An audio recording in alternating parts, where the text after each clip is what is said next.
Cycling is the discipline in triathlon that takes longest, therefore it's really important to be efficient during the cycling section. Here are tips for how to do so.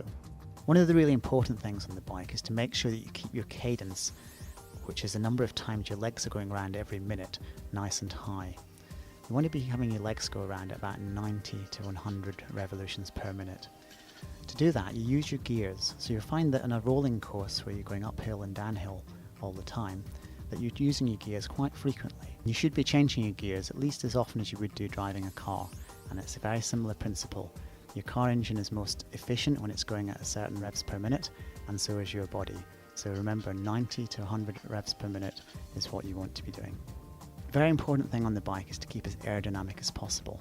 That means keeping nice and low on the bike. On normal racing handlebars, that means being down on the drops. So you should practice this in training so that you're comfortable cycling when you're down on the drops, that you can comfortably reach your brakes and gears, and that you're able to pedal strongly in that position. You want to keep in the most aerodynamic position for as much of the bike course as possible. If you've got tri-bars, then you can be on the tri-bars because that's an efficient aerodynamic position. Otherwise, you should be down on your drops. When you're on your drops, you'll find that it's much easier to corner quickly as well. So when you come to a tight corner, get down on the drops, and that keeps your centre of gravity lower, which means that you feel safer going around the corner and you're able to do it more quickly. Another important thing on the bike is to stay in the saddle as much as possible. It can be quite tempting, especially if you're from a running background, to get out of the saddle every time you get to a little hill or whenever you feel you need a little bit more power.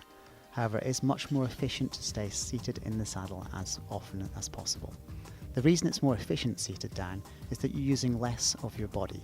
When you get out of the saddle, you're having to use your arms and upper body a lot more, which means that your heart rate is going to go up and you're going to have to work a lot harder.